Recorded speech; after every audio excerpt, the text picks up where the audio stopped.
Bien, buenas tardes todos.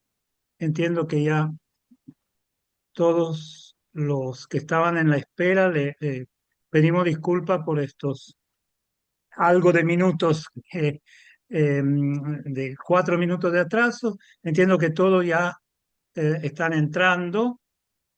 Eh, no tengo la vista de cuántos ya están adentro. ¿Me ayudan si ya puedo empezar? Sí, sí, puedes empezar. Perfecto. Muchas gracias. Bienvenidos a todas y todos. Mi nombre es Dario Conato. Soy coordinador del Observatorio sobre América Latina y el Caribe del Centro de Estudios de Política Internacional CESPI. Y bueno, como ven en el programa, solo tengo pocas palabras para agradecerle a todos por estar aquí, obviamente a nuestros amigos y amigas desde Venezuela.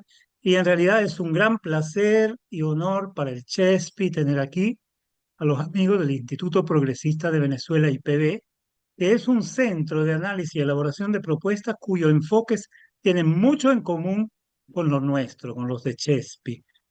Y esta consonancia la demuestra incluso el mismo espacio en el cual nos encontramos por primera vez, que fue la Fundación Europea de Estudio Progresista, FEPS, una red de centros de análisis de la área socialista, democrática y progresista europea abierta hacia el mundo. Ahora bien, la caída de un autócrata como Maduro, esperada por millones de venezolanos, se da a raíz de una acción militar implementada fuera del derecho internacional por una administración Trump para la cual la administración, la reafirmación de su propia supremacía política, económico-militar se acompaña al desprecio proclamado hacia todo tipo de gobernanza realmente multilateral. Y ayer en Davos escuchamos un lenguaje imperial sin precedentes. Esto no lo dice el que le habla, lo dice el primer ministro de Canadá, lo dice 2/3 partes del mundo. Ok. Lo complejo e imprevisible de la situación venezolana dejó sus huellas en el mismo camino, disculpen la comparación, la modestia nuestra, digamos, pero la huella de lo complejo de la situación quedó marcada en el mismo camino que emprendimos con IPB desde el 4 de enero a la fecha. El Instituto Progresista de Venezuela está difundiendo cada domingo una nota de análisis de la situación que atraviesa el país después del secuestro, de la captura de Nicolás Maduro y Cilia Flores por parte de Estados Unidos. Ahora, fíjense bien, en la página web de Chespi, ustedes pueden encontrar estas notas actualizadas cada semana. Al elegir un título para esta sección, ya es una sección fija de nuestro Observatorio América Latina y Caribe, que lo encuentran dentro de la página CHESPI, en el apartado Focus, optamos por este título, Observando la transición desde adentro, porque pensamos en ese momento, por algo y hacia algo tendrá que transitar Venezuela, entonces transición. Unos días después, al organizar este encuentro, el encuentro de hoy, la palabra más adecuada para indicar la fase nos pareció incertidumbre, pero dejando la esperanza y la transición en el subtítulo. Este domingo, hace 3, 4 días, nos llegó la tercera nota del IPB, cuyo título advierte ni ruptura ni transición. Y aquí termina la cita. Y en la primera, no, perdón, y en la primera línea, ahora sí, la cita propia de la nota dice, el estadio de la transición democrática es distante. Y aquí termina efectivamente la cita. Y hay que reconocer que no se escucha hablar hoy por hoy de reorganización institucional, de democratización, de cambios reales. Prevalece la negociación bilateral sobre intereses y recursos entre el gobierno continuista y la administración Trump. Así que en pocos días, con los amigos del Instituto Progresista, hemos pasado de la esperanza y la transición a la incertidumbre y finalmente a nada de transición. Ahora, aún así, La esperanza queda viva, por supuesto, no solamente para Venezuela, sino que también para otros países de Latinoamérica sofocados por regímenes alineados con la autocracia de Caracas. Esperanza en qué? En procesos pacíficos de cambio, inclusión y diálogo nacional, sin intervenciones desde afuera. Bueno, este es el marco en el cual se sitúa, en el cual nace, surge este encuentro que forma parte de una serie de webinarios sobre la realidad latinoamericana que Chespi ya viene implementando desde hace algunos meses. Ahora, sin más, dejo la palabra a Julia De Luca, moderadora del encuentro, para luego escuchar cómo se lee la incertidumbre de la fase actual, cómo se lee de dónde nos hablan Guillermo y Ana Macarena. Esto es desde adentro de Venezuela. Muchas gracias, bienvenido. Muchas gracias, Darío. Muchas gracias a los invitados, a los que están en lo que van a hablar y a los que están como espectadores, digamos, de este encuentro. Entonces yo empezaría ya no tanto a hablar yo, que no soy venezolana y no estoy adentro la cuestión en Venezuela, sino que empezaría con preguntarle a Ana Macarena González, abogada, ¿cuál es, bueno, Darío habló de incertidumbre. Bueno, ¿cuál es la situación de los venezolanos, de los prisioneros políticos venezolanos, en general de los derechos humanos? Me parece, por lo que tenemos entendido, que sigue todo bastante en la incertidumbre. Bueno, ¿cuál es la situación, Ana Macarena? Si no puedes contar un poco lo que está pasando. Bueno, hola, buenas tardes Julia, buenas tardes Darío y bueno, todo el panel de Chespi que nos invitan como Instituto Progresista a dar una mirada, ¿no? Difícil en un momento de incertidumbre, ¿no? Los cambios políticos que se dan en los países vienen cargados de mucho de esta sensación, ¿no? Me hablas en este momento sobre la situación de derechos humanos en el país y bueno, ciertamente la expectativa luego de la captura de Maduro, bajo la presión y el tutelaje de Estados Unidos sobre el gobierno venezolano, había sido una liberación masiva de presos políticos en Venezuela. Hasta el momento, esta liberación masiva no ha tenido lugar, ha sido muy, como bien lo hemos hablado y lo hemos reflejado en uno de nuestros editoriales que han sido publicados. El último, específicamente, habla de una liberación selectiva, muy a cuentagotas, de una liberación fragmentada, y que al final no consolida liberación desde el punto de vista del reconocimiento de libertades de estas poco más de 170 personas que han sido liberadas. Estamos hablando de que hay más de 900 presos políticos actualmente en las cárceles venezolanas. Y hasta el momento, una liberación de un poco más de 170 presos no determina que exista este proceso masivo que bien había anunciado Jorge Rodríguez, que es presidente de la Asamblea Nacional en Venezuela y parte de la estructura y de la cúpula del chavismo en Venezuela. Estas liberaciones se han dado en un contexto, bueno, de grandes exigencias para los familiares de los presos políticos en Venezuela, quienes están en este momento pernoctando en diferentes centros de reclusión. También se ha conocido del fallecimiento de un preso político, Edinson Ramírez, creo que es el apellido de Edinson Ramírez, un policía detenido en noviembre del año 2025, quien falleció para el día 6 o 7 de enero. Entonces, mientras que el tiempo va pasando, hay una situación de incertidumbre sobre los presos políticos, sobre sus familiares que están exigiendo, pues, primero, saber, tener fe de vida de ellos. Hay muchos de estos presos que no se les conoce en qué cárcel se encuentran. Hay mucho de desapariciones forzadas en el país. Familiares que actualmente están denunciando que sus familiares son presos políticos y que no quisieron decir nada inicialmente por motivos de preservar la seguridad de sus familias y tener el miedo, ¿no?, sobre lo que ocurre con estos detenidos por causa política postelectoral después del 28 de julio de 2024. Hace rato, Guillermo mencionaba, nosotros conversando antes de iniciar esta sesión, de que estas liberaciones que se están dando con medidas sustitutivas de una privativa de libertad. Esto quiere decir que no hay liberación con libertad plena. En la mayoría de los casos, a estas personas se les está dando la libertad con una medida condicional por ejemplo, de no declaración de prensa, de no salir de prohibición de salida del país, limitaciones en sus ejercicios civiles y sus derechos políticos, por supuesto. Y esto, por supuesto, demuestra que dentro de todo existe todavía la presión del Estado frente a los pocos que se han liberado y de los muchos que estamos esperando que puedan ser liberados bueno, en los próximos días.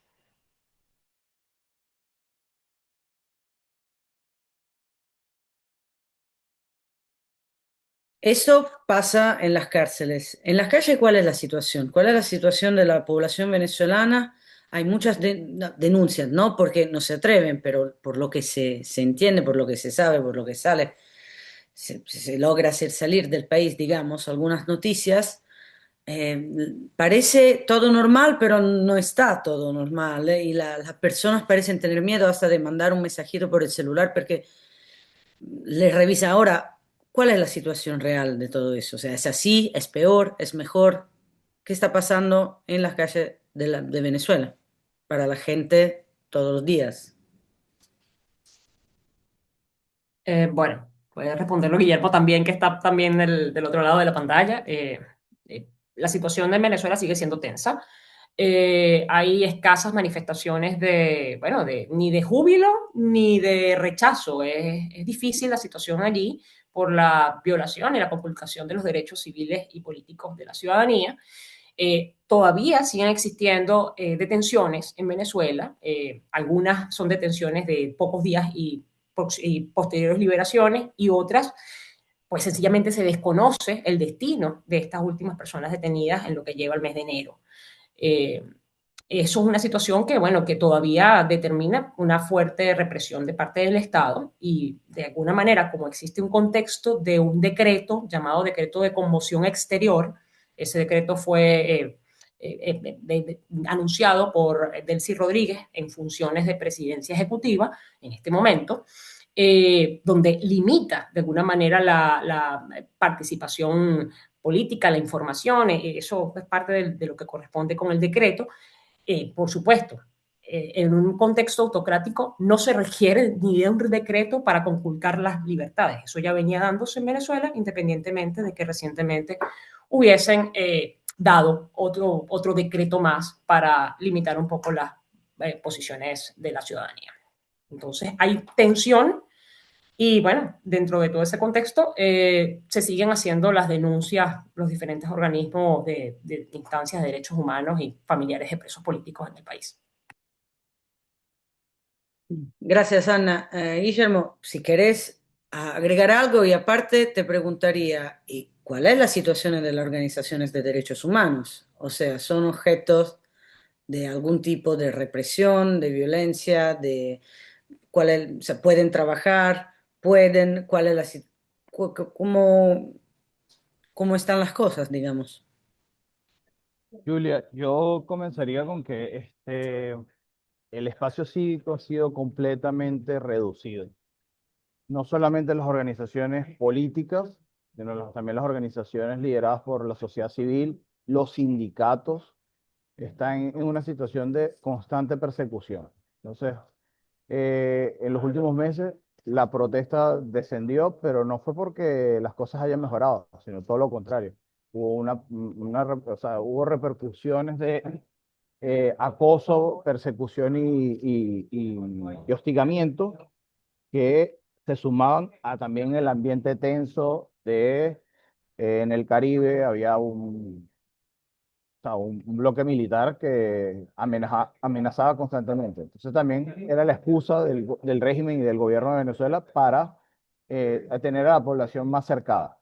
En cuanto, creo que la labor que tenemos nosotros desde el Instituto Progresista es el de esclarecer, hacer un poco de ejercicio pedagógico, político, para que la comunidad internacional, incluyendo también a los mismos venezolanos, entiendan qué es esto, cómo y por qué se dan estos fenómenos políticos.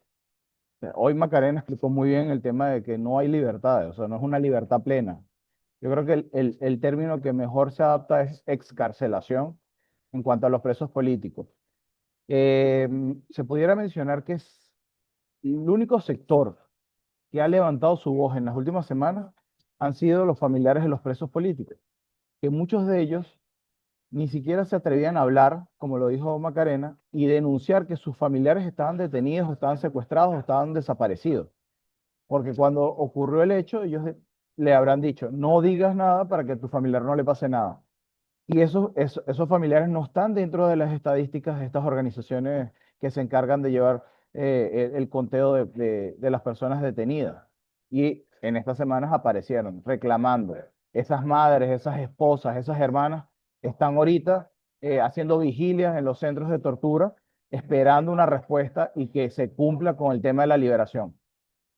¿Por qué estas excarcelaciones son tan lentas y son tan delicadas y por qué son a cuentagotas?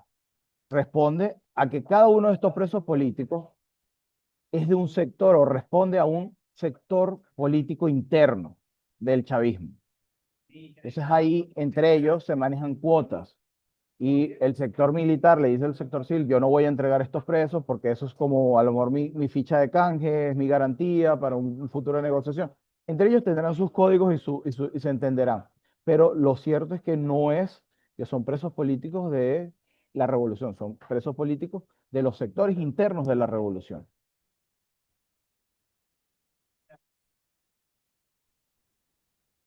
¿Puedes detallar un poco más eso que acabas de decir también para darnos una idea de cómo está organizada dentro, digamos, toda la cuestión? Porque acá también se habla mucho entre poder civil y poder militar, pero sabemos que el poder militar en Venezuela es muy importante y que casi todos están en su lugar. De hecho, antes Ana Macarena mencionaba Jorge Rodríguez. Yo quería aclarar que Jorge Rodríguez, que no es militar, pero es el hermano de Delcy Rodríguez, que es la presidenta actual de Venezuela, con lo cual eso, todos quedaron más o menos en su lugar. Entonces, ¿cómo es ese intercambio de prisioneros entre los diversos sectores que mencionabas antes?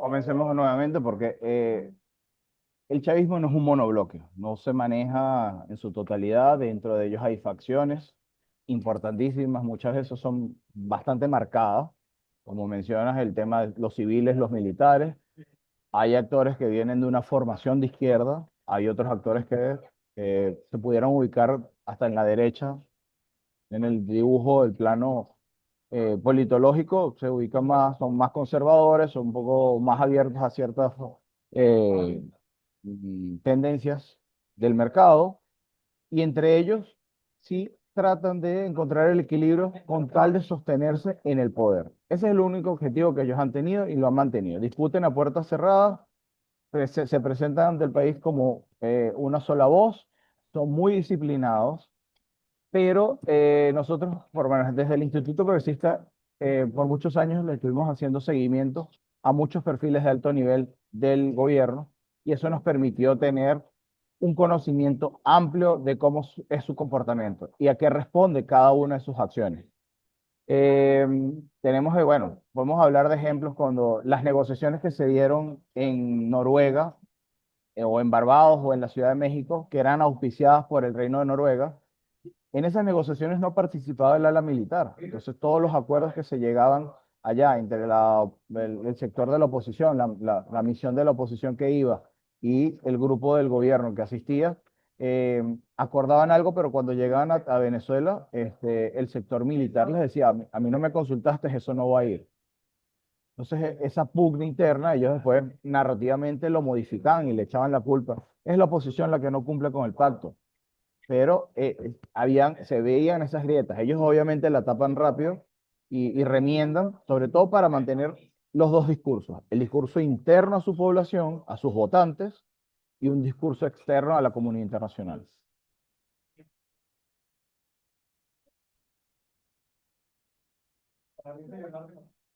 Bien, bueno, ahora seguimos tratando de explicar todo eso, cómo funciona. Yo quería pasar de vuelta a Ana para que hable un poco más también, además de la situación. Eso, mencionaste la oposición, ese es otro tema, ¿no? Es un tema bastante, mencionaron claramente, no se va a poder no hablar de la oposición, de la que hay una oposición de verdad, sigue muy, digamos, sigue muy aislada, sigue muy dividida y aparte está digamos, no hay una voluntad de entregarle ningún tipo de poder. Y además, ¿qué percepción hay de la oposición y de María Corina Machado en Venezuela, en el territorio venezolano y no en las afueras, en la comunidad internacional? Vale, Julia. A ver, la oposición logró aglutinarse en un solo, digamos, un solo bloque que se presentó a una elección en el 2024, elección en la que hubo, bueno, se consolidó un fraude electoral y que posterior a esto, digamos, la persecución fue generalizada contra toda la dirigencia de la oposición en pleno. No estamos hablando de un solo partido político, estamos hablando de todos los partidos políticos que se opusieron a Nicolás Maduro, todos tuvieron sus principales liderazgos, digamos, en detenciones arbitrarias y en situación de exilio y clandestinidad. Y pues también existen otros factores que hacen vida, que somos parte de la oposición de Nicolás Maduro, que no están abiertamente digamos, asumiendo el liderazgo del país. En este caso, la líder más fuerte que existe en Venezuela es María Corina Machado, y eso está abiertamente medido en encuestas recientes. ¿Quién puede tener referencia en un momento de cambio político en el país? Sigue siendo María Corina Machado una figura relevante de influencia política en Venezuela. Pero además de ella, hay otros liderazgos que también tienen una posición política de qué hacer en un espacio de transición. Hay una oposición que está haciendo vida en la Asamblea Nacional electa por el chavismo el año pasado. Y esta Asamblea Nacional tiene unos dirigentes que tienen una ascendencia en algunos grupos que también tienen incidencia política en el país, minoritaria, pero la tienen.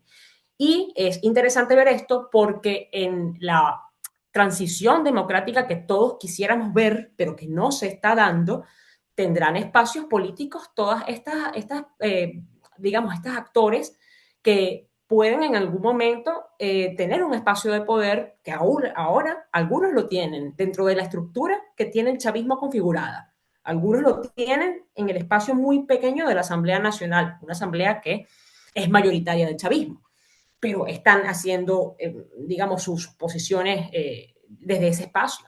La mayoría de la oposición no participó en ese proceso electoral y, bueno, visto todo lo ocurrido con la situación de las elecciones presidenciales, ¿no? Eh, Existe una oposición que se sigue aglutinando en función de una figura bastante importante, pero que es una oposición que tiene muy claro dentro de todo eh, que lo que tiene que buscar es un espacio para que exista una distensión del conflicto y que puedan volver las garantías políticas. Yo creo que ese sería un punto de acuerdo entre las diferentes tendencias que pudieran existir. Esto es interesante decirlo porque hablar de que la oposición pertenezca a una sola ideología política en Venezuela, eso es importante decirlo. En Venezuela la oposición no recoge a un extremo de izquierda o un extremo de centro, un extremo de derecha. Todos los partidos políticos que son opuestos a Maduro obedecen a cualquier lineamiento ideológico político, porque al final se han unificado en todo este proceso frente a una amenaza que conculca sus libertades y sus intereses y su posibilidad de la participación en un espacio democrático. Esa es la unidad que de alguna manera los ha pegado a todos y los ha unido en una sola visión y que posterior, en un proceso de transición democrática, más adelante tendrán que darse debates a lo interno de sus organizaciones con libertades para poder hacer asociación política sobre qué proyecto de país esperan desde sus propios senos de partido y, por supuesto, desde los espacios públicos. Este debate en este momento está paralizado debido a la alta represión que hubo en estos, digamos, en estos espacios. Yo ahora paso a Guille también, que levantó la mano y quería decir algo. Solo les acuerdo a los que están participando a este webinar que si quieren empezar a mandar unas preguntas en el chat, después se las vamos a pasar a nuestros invitados. Guillermo, si seguís si querés, por favor, habla y agrega Sí, o sea, algo. Y también para, yo tenía otra pregunta, si después de lo que querés decir, nos decís también que había otro opositor que consiguió algunos votos, que era Capriles Radowski, vi que habló el otro día, pero si tiene él también algún tipo de seguimiento, ¿no? O cómo está también su parte política. Bueno, para complementar lo que dijo Ana Macarena, es que sí, la oposición ha hecho un sacrificio siempre de sostener distintas visiones políticas, distintas ideologías en el proyecto de restablecer todas las garantías democráticas en Venezuela, que se han ido deteriorando poco a poco, no han sido de un golpe, pero por dar un ejemplo, la mayoría de los partidos de la oposición venezolana están ilegalizados o en su mayoría están secuestrados la personalidad jurídica. Partidos tan tradicionales como Acción Democrática, COPEI, que de la época de la democracia, del restablecimiento de la democracia en 1958, fueron los que llevaron el bipartidismo, la democracia cristiana y los socialdemócratas. Hoy, estos dos partidos tienen sus personalidades jurídicas secuestradas por otro bando. Y la estrategia fue mostrar una fachada democrática ante el mundo. Entonces, el PSUV, el Partido Socialista Unido de Venezuela, se presentaba a las elecciones con estos dos partidos y otros más, porque primero Justicia, el partido de donde venía Capriles Radonsky, hoy su figura es Julio Borges, Voluntad Popular, el partido de Leopoldo López, todos estos partidos y muchos más, el Partido Comunista, que se atrevió a llevarle la contraria a Maduro, fue intervenido judicialmente. Y ahí volvemos, hacemos un inciso.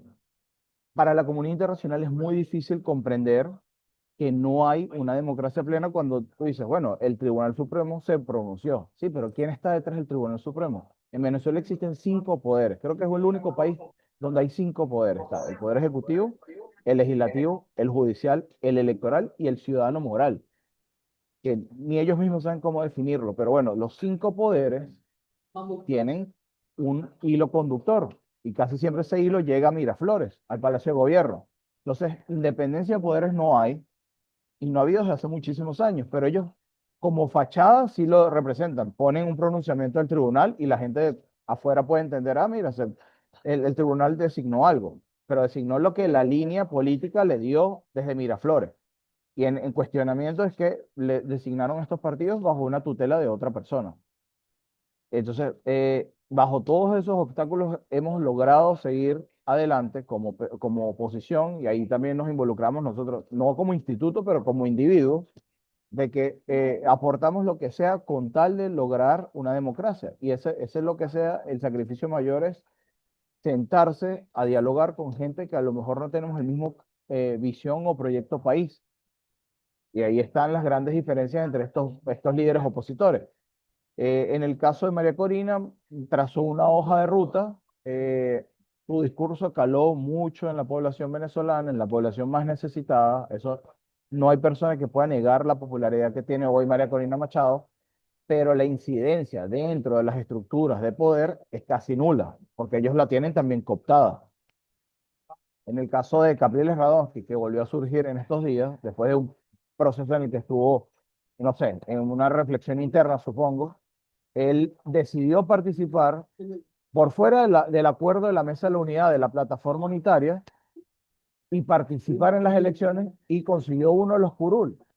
Entonces, yo soy de la teoría de no hay que atacarlo. Él toma una decisión que puede ser que le vaya muy bien como puede ser que le vaya muy mal. Pero en el mapa político venezolano, él va a jugar un rol, él y los que están dentro de esa asamblea, que seguramente los vayan a humillar porque son una minoría dentro del universo parlamentario, pero se han convertido en la última semana en una voz dentro del chavismo para denunciar cosas, asumiendo también consecuencias. Entonces, desde el Instituto Progresista, ¿qué se le puede recomendar a la oposición venezolana? Que genere puentes. O sea, que ya esas decisiones que generaron a lo mejor una grieta se dejen a un lado y que sean más astutos y jueguen con todas las piezas sobre el tablero, incluyendo estos que están dentro de la Asamblea Nacional, incluyendo al chavismo disidente, que ha sido una voz muy crítica, y por lo menos la oposición nunca hizo puente con el Partido Comunista, que es igual de víctima que el resto de los otros partidos.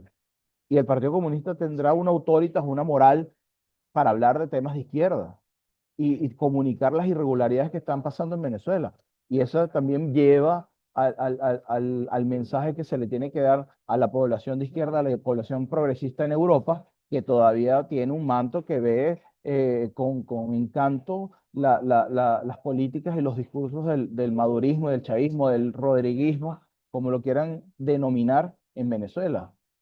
A mí siempre me gusta mencionar que en Venezuela no se avanzó en ningún punto de la agenda progresista mundial. O sea, es un gobierno que ha sido completamente conservador. Y entonces nos encontramos con compañeros de Italia, de España, de Francia, de Alemania, que te dicen, no, porque la revolución, porque somos un discurso antiimperialista. Y sí, hoy, o sea, hoy más que nunca se levanta el discurso antiimperialista con las acciones de Donald Trump en todo el mundo. Pero ellos no se dan cuenta que Trump decidió pactar con el chavismo porque son iguales, porque mantienen los mismos ideales, porque les gusta moverse en esas mismas aguas. Entonces, señalan que María Corina es de extrema derecha o que es conservadora y no se dan cuenta que el gobierno es igual o peor, porque ha mantenido el poder durante 27 años y no han hecho nada que haya mejorado las condiciones de vida, las condiciones de oportunidades para la población. O sea, hoy hay mucho más desigualdad, mucho más inequidad en Venezuela. Entonces, hubo planes asistenciales, sí, pero eran para mantener a la población como clientes. Entonces, ninguno de estos planes era para desarrollar al individuo como persona. Entonces, yo creo que nuestra labor siempre va a ser, y es muy difícil porque estamos luchando contra una hegemonía comunicacional enorme que tiene el chavismo y, y, y nos ha costado. En los últimos años, gracias a Dios, hemos podido encontrar estos espacios y conseguir aliados que nos quieran escuchar, porque por muchos años nos invalidaban nuestra propuesta. Nos decían, no, ustedes no saben lo que hablan. O sea, hoy a lo mejor físicamente yo me encuentro en Buenos Aires, Macarena se encuentra fuera del país, pero seguimos teniendo un equipo en el terreno que hace investigación, hace entrevistas, levanta data y la procesamos y la analizamos muy lejos de la pasión, con tal de conseguir que sea lo más claro para la gente entender lo que está pasando en Venezuela. Tenemos algunas preguntas que tal vez podemos empezar. Tenemos tres. Empiezo con la primera, que es de Nicoletta Grieco. Buenas noches, soy Nicoletta Grieco de la CGL, Sindicatos de Italia. La semana pasada hemos tenido una call online por medio de la CSI y hemos hablado con el sindicato ASI, que nos has dicho que todavía quedan muchos sindicalistas presos. Pensamos intentar enviar carta al embajador italiano y también pensábamos que podía ser importante que la Confederación Sindical Mundial escribiera al gobierno. ¿Qué piensan ustedes? Le pregunta Nicoleta. Julia, yo aquí voy a ser un poco capaz polémico, pero creo que hay que serlo en este momento. El Instituto Progresista tuvo un ala, o tiene un ala que trabaja directamente con el movimiento sindical, los asesoramos y los ayudamos a tener una proyección de trabajo más amplia. Conocemos bien a todos los actores. En el caso de ASI, que es una de las centrales trabajadoras, que aglutina a los trabajadores, se encuentra bastante cercada por el gobierno. Entonces, su dirigencia se tiene que limitar muchísimo en qué decir y qué denunciar, porque si no, comienza una persecución hacia ella o hacia ellos. En este caso, la líder de ella es una mujer y ha sido su vocera internacional. Yo estuve presente en esa reunión que comenta el compañero italiano. Eh, esta señora tuvo que mantener un discurso demasiado neutral para no verse afectada en Venezuela. Entonces, la libertad sindical hoy está en su peor momento. Esa solidaridad que menciona el compañero italiano es urgente, porque más allá de las protestas tradicionales de reivindicaciones, salarios, beneficios y eso que está por el piso, es sobre todo que se viola el fuero sindical. Hay, el secretario general de la Federación de la CTV, la Central Trabajadora de Venezuela, la histórica, está detenido. Y la palabra debería ser secuestrado, porque ni los familiares, ya lleva más de un mes y los familiares no saben dónde se encuentra. Es un señor de 70 años. No sabemos en qué condiciones de salud se encuentra. Y yo no vi por ningún lado una manifestación mundial o gremial o regional de estos sindicalistas. Entonces, ¿dónde queda esa solidaridad con la que se conocía el movimiento sindical? O sea, ahora es que están como abriendo los ojos y gracias también al trabajo que venimos haciendo nosotros como instituto, de que tienen que denunciar. A lo mejor los venezolanos no van a atreverse a hacerlo. Bueno, la caja de resonancia pueden ser ustedes, los que están afuera. y en verdad ver más allá. Ahorita en Argentina me encuentro y aquí el movimiento sindical es muy fuerte y es de una tendencia mayoritariamente peronista. Y cuando yo le empiezo a decir todas las denuncias, o sea, hago las denuncias y le muestro las señales de que se violan a los derechos trabajadores, entran en un cortocircuito. Todavía no saben cómo asimilarlo, porque es algo que ya tienen inculcado desde hace más de 20 años. Y entonces dicen, no, no, pero lo que tú estás diciendo, muéstrame más. Le mostramos más pruebas. Entonces empiezan a una reflexión interna. Yo espero que esa reflexión interna dure poco y se manifiesten. Porque sí, hoy hay un montón de detenidos, de secuestrados, sindicalistas, que sus familias están de nervios, no saben dónde están. Entonces ahí yo pido esa solidaridad. ¿Dónde está esa solidaridad izquierda que tanto promulgamos? Yo a eso que tú estás diciendo, Guillermo, voy a agregarle que en este momento son 16 trabajadores sindicales los que se encuentran detenidos en Venezuela. Y tú estás hablando claramente de todos los, digamos, los sindicatos que están involucrados y que al final forma parte de la situación de por qué en Venezuela en este momento no hay protestas. Si los que venían ya realizando protestas habían sido los sectores sindicales, agremiados, sindicatos de enfermeras, sindicatos de maestras, sindicatos de trabajadores, para exigir reivindicaciones laborales. Una vez que hicieron muy fuertes estas protestas, empezaron a detenerlos a todos, incluso o sea, después del contexto electoral, pero por supuesto las exigencias habían sido desde el punto de vista de cuándo iban a tener estos trabajadores la posibilidad de tener un ajuste salarial, pago de pensiones y todo este tema. Entonces es interesante eso que dices porque la visión europea de la situación venezolana debería incluir la valoración de qué ocurre con los sectores históricamente proclamados como espacios reivindicativos de la lucha de la izquierda democrática. Hablar de los sindicatos es clave, del estatus de los derechos de los trabajadores, que en este momento en Venezuela pues ya tiene mucho rato en precarización. La situación del tema de la salud en Venezuela, la situación de incluso del tema ambiental y el respeto de los derechos de la comunidad LGTBI, que eso también forma parte del debate progresista que en el mundo se ha venido dando y que ha tenido fuerza y que lamentablemente bajo el gobierno conservador que ha venido teniendo Venezuela, que no ha sido un gobierno que se proclama de izquierda, que se proclama de una lucha proletaria, bueno, ya vemos qué ocurre. 16 trabajadores presos de sindicatos oficiales, pero a ver, que los más de 900 presos políticos también forman parte de la masa productiva del país. Y saber que existe una denuncia social que no está siendo atendida desde hace mucho tiempo, la precarización de la vida en Venezuela, la falta de respeto a las libertades y a las garantías, dista mucho de pensar que en Venezuela se esté dando un proceso de izquierda con respeto a los derechos fundamentales de las personas. Eso no está ocurriendo. Lamentablemente, bueno, vemos que se utilizó un discurso y al final se utilizó la estructura del Estado para socavar la democracia en todas sus instancias.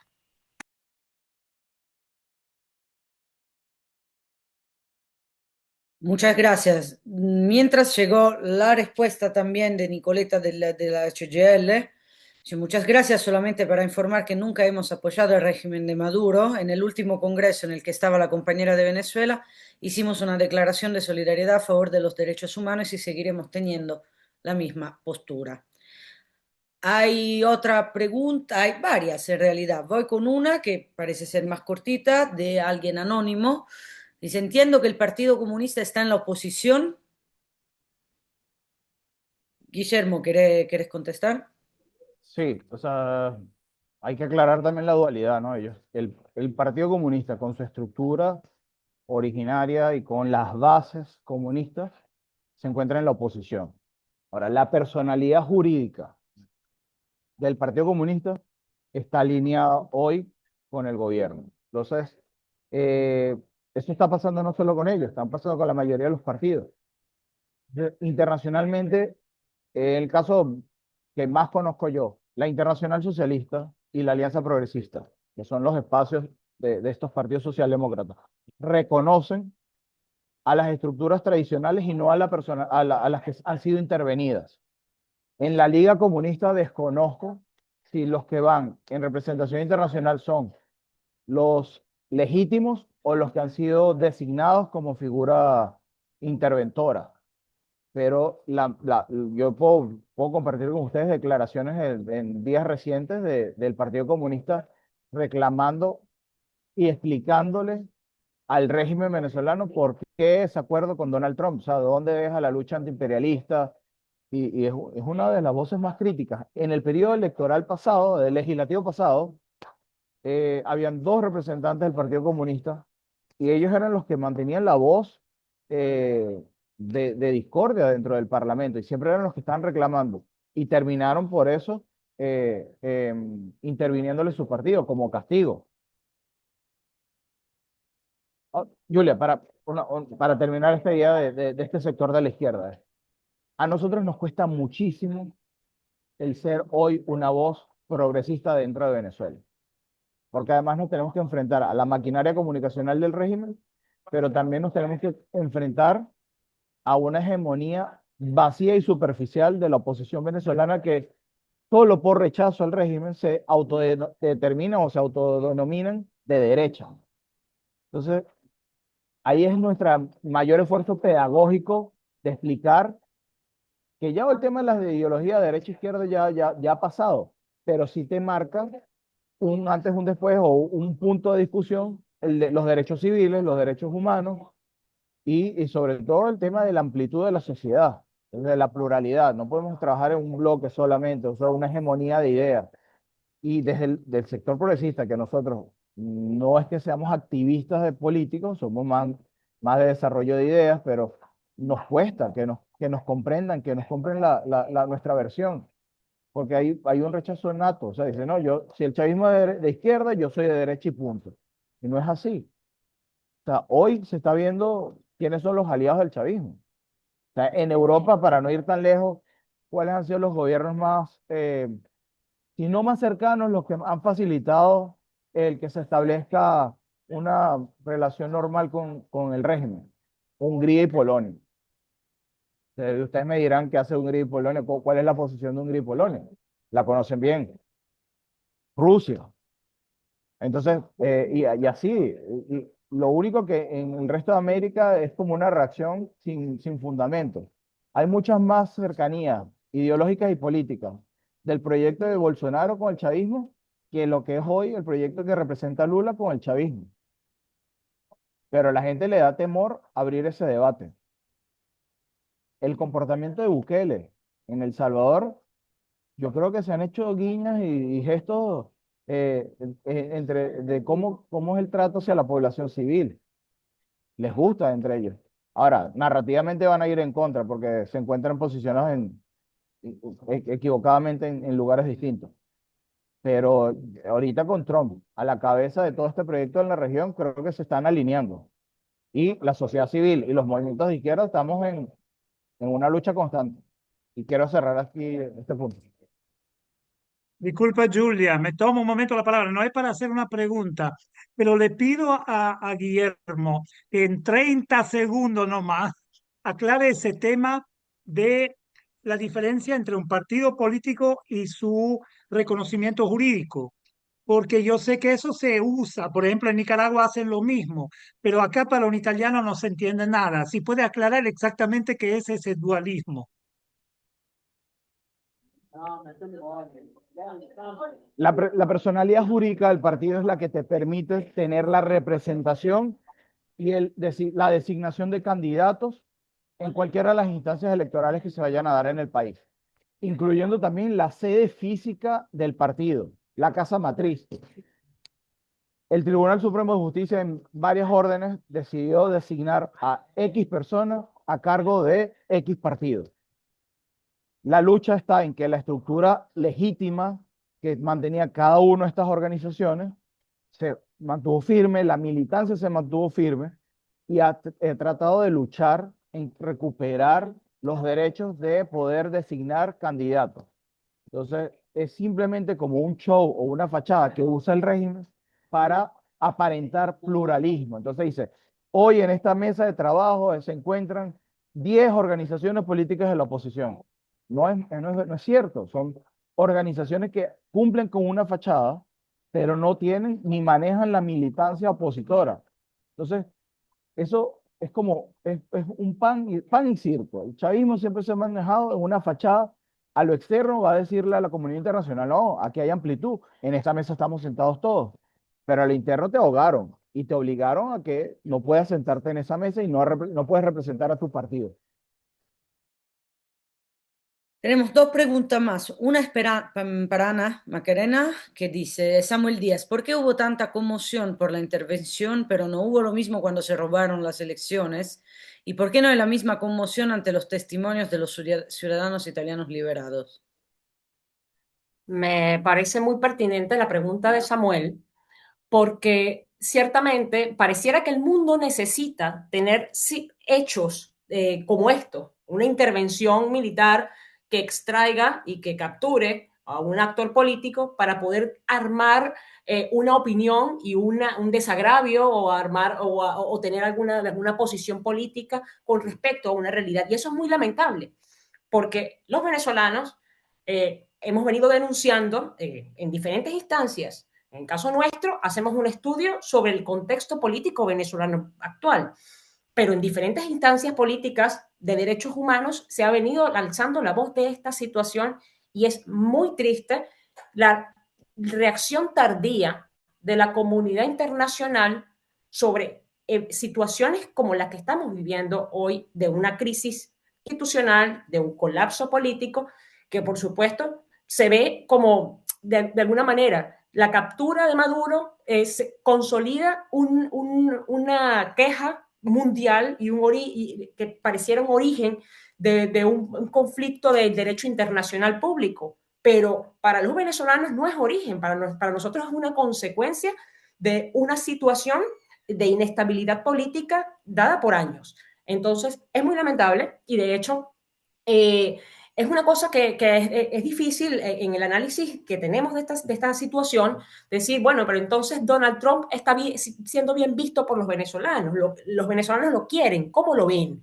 Bueno, al final, los venezolanos lo que vemos y lo que ven en general, pues yo personalmente no tengo afinidad política con Donald Trump, lo que ven es que consolidó un hecho de justicia.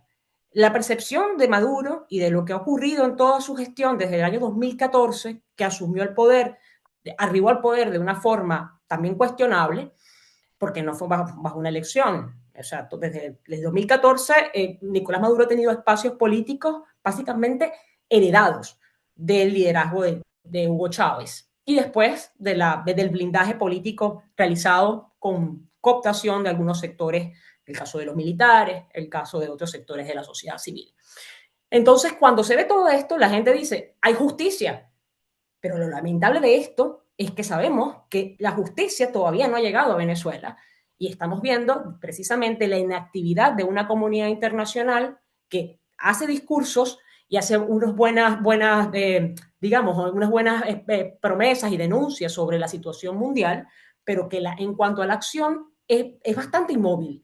Y esto es lamentable porque la inacción de la comunidad internacional y los factores que hacen vida en el multilateralismo está siendo aplastada por las decisiones unilaterales de personajes como Trump, que por supuesto tienen es un líder carismático, muy parecido a Chávez en muchísimas cosas, y que logra el contento de un país que está buscando justicia, de la forma en cómo está ocurriendo todo lo que hay en Venezuela. ¿Qué queremos y qué aspiramos los venezolanos? Que la comunidad internacional, más allá de hacer comunicados, de decir, estamos profundamente arrepentidos por la situación de derechos humanos, tenga pronunciamientos mucho más contundentes. Es muy interesante lo que mencionó hace rato una de las personas que intervino sobre el caso de los sindicatos. O sea, si cada agrupación mundial tuviera una posición política y desde el punto de vista centrándose en el ser humano, centrándose en lo que viven los ciudadanos del mundo en una situación de dificultad, tal cual como la hubo con Gaza, que el mundo se movió para rechazar lo que ocurría en Gaza, para el caso venezolano se hubiese resuelto hace rato. Es más, no era necesario que llegara una situación de una captura de Maduro para que se hubiera podido resolver la crisis venezolana si la comunidad internacional, hablando de la acción de América Latina, rechazando el socavamiento de la democracia, rechazando al mismo tiempo la vulneración de los derechos humanos, Europa, exigiendo también esto mismo, hubiese generado en Venezuela una situación de mayor confianza en las instituciones para cambiar la situación política, que es lo que se espera. No se espera que una potencia internacional tenga que tutelar un cambio político de un país. Pero lo lamentable es que estamos en un espacio donde los bullies o donde los que son los más fuertes pueden darle un escarmiento a quienes se creen fuertes en un espacio político. Es muy duro el contexto que hay hoy en el mundo. No es para aplaudirlo, para nada, pero es para dejarnos a pensar un poco qué ocurre y hasta qué momento tenemos la debilidad o tiene la debilidad el derecho internacional para atender las graves crisis que el mundo tiene hoy.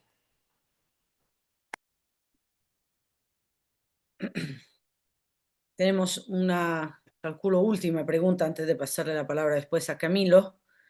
Y ustedes verán quién quiere contestar o tal vez quieren responder los dos. En algunos países del este europeos, después de la caída de los regímenes, algunos partidos gobernantes se transformaron en partidos socialdemócratas, pluralistas, con cambio en la dirigencia, y ahora forman parte de la alternancia en el gobierno, aceptando las reglas del Estado de Derecho. ¿Cree que algo similar podría pasar con el PSUV?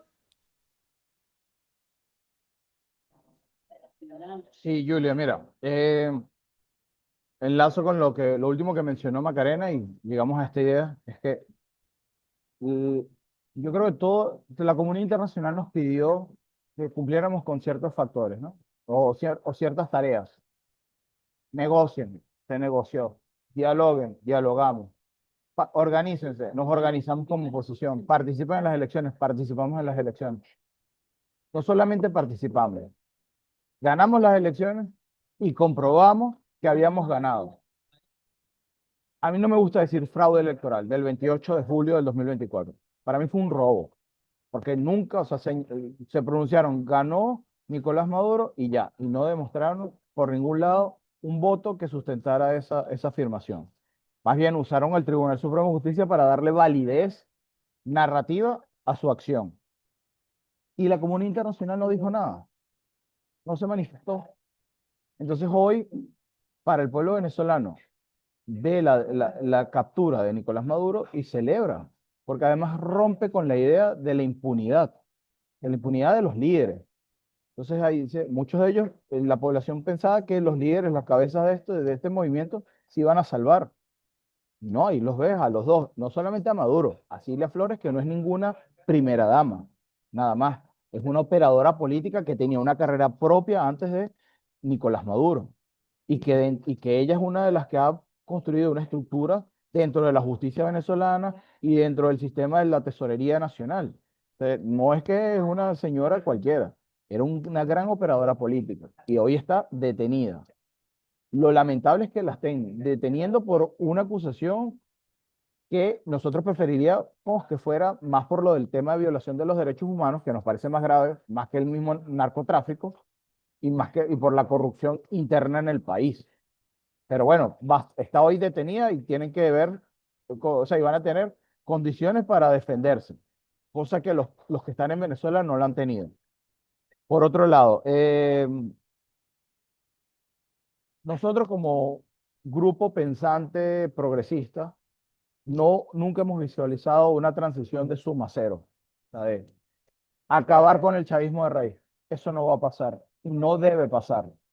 Creo que el chavismo puede mutar en muchas cosas, en muchas tendencias ideológicas, y también dentro del chavismo hay gente que trata de respetar las instituciones. Con eso es con los que se debe trabajar. Además, en una futura transición, tienes 27 años dominando una estructura gubernamental, cosa que la oposición venezolana no lo tiene. Y no vamos a tener la capacidad física y humana de ocupar todos esos puestos. Entonces vamos a necesitar a ellos en el poder también. O sea, no es cohabitar, que es lo que está pasando, ni siquiera ahorita, porque se planteó el escenario de cohabitar. Es de mantener a ciertas figuras que vayan a ser eficientes en sus tareas y se vayan metiendo en la transición democrática, que es la que esperamos todos, para que se normalicen las condiciones, para que los partidos puedan volver a participar y cada quien, y también el pueblo elija a quien sea el mejor candidato o la mejor persona que tenga el mejor proyecto.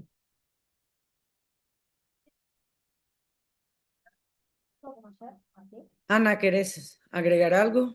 Bueno, ciertamente es difícil pensar que un proceso de transición, cuando pueda darse, que no estamos en ese momento, que estamos viendo una cruda y clara apertura de una liberalización económica, más que en otras agendas que son las que nos interesan para recobrar la institucionalidad del país. En este caso, hablar de una transición democrática. Es muy difícil que se piense que esto pueda darse sin el concurso de quienes son la cúpula dominante y quienes son la clase dominante del país, y dominante no por la voluntad ni por la legitimidad y el apoyo de la gente. Es dominante porque ejerce las instituciones y el poder en las instituciones del Estado.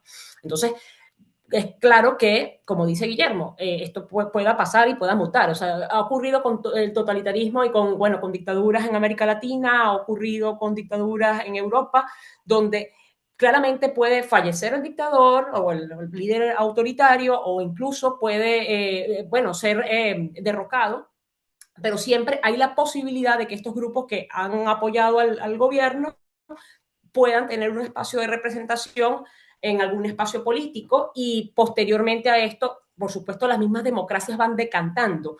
¿Qué ocurre con estas que apoyaron procesos como estos? Las democracias son, bueno, cuando ya hay espacios políticos y garantías de participación, se va manifestando el rechazo a quienes en algún momento no quisieron darle prioridad ni peso a la Constitución o respeto a los derechos humanos.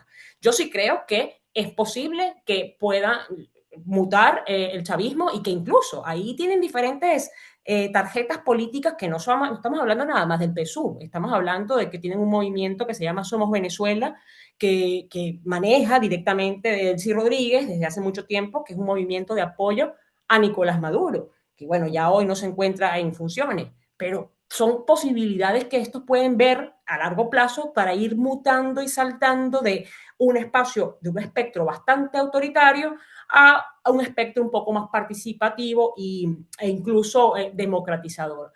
Es difícil, pero la democracia, como espacios de participación, irá decantando cómo van manejándose estos liderazgos. Es muy difícil que la historia vaya a marcar digamos, una clausura y un fin de todas estas personalidades que ejercen hoy responsabilidades del chavismo. Casi siempre la historia ha mostrado que algunos de estos que sirven de puentes en estos procesos pueden sobrevivir de una manera distinta. Hasta el momento no vemos que eso se esté dando.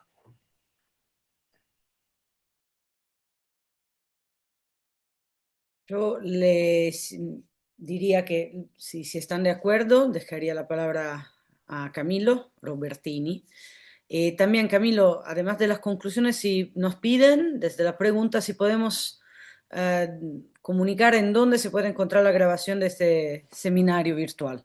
Así que si podés dar esa información también, te lo agradecen. Dale, bueno, muchísimas gracias a todos y todas por estar en este muy interesante webinar sobre la situación en Venezuela. Todos las grabaciones de los webinars se van a poder encontrar en el sitio del CHESPI, así que ahí quedan para quienes no pudieron estar en vivo.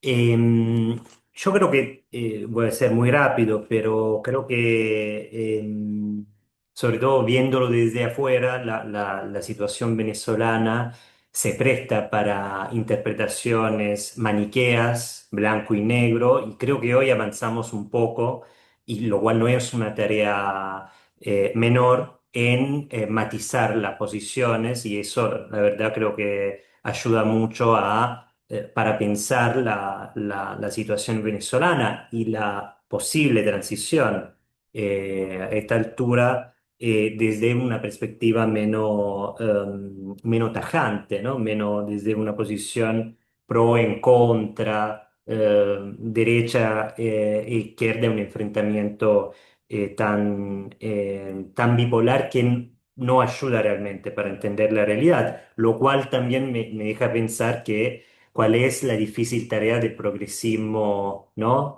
Que está entre dos fuegos, entonces que está siempre a punto de quemarse. Así que nada, muchísimas gracias por estar. Quiero comunicarles que en el sitio del Chespi van a seguir encontrando las actualizaciones que los colegas que ya se publicaron en el sitio del Chespi y que los colegas nos seguirán enviando, así que va a haber un seguimiento, digamos, de estas informaciones producida por el Instituto Progresista de Venezuela. Y antes de despedirnos, recordarles los dos próximos encuentros de este ciclo de webinars. El primero sobre Centroamérica, que se va a dar en febrero, y un segundo sobre los 50 años del golpe argentino que vamos a organizar para la segunda mitad de marzo. Así que nada, muchas gracias nuevamente y que sigan bien.